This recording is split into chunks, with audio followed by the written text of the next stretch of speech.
small line-side fire at the Gloucester-Warwickshire Railway. Hardly anything at all. And I'm stood on someone's foot. Nothing to worry about. The guys are going to put it out, I think.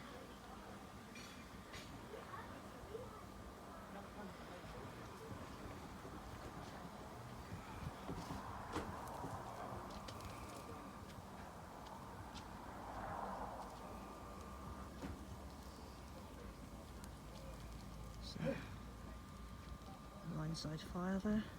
It's not much, but something you don't see every day on the railways. Guys are just coming to put it out now.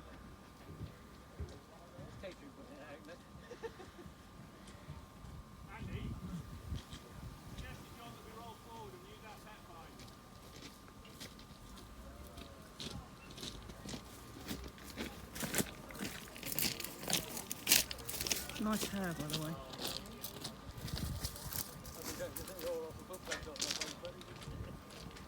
No, well,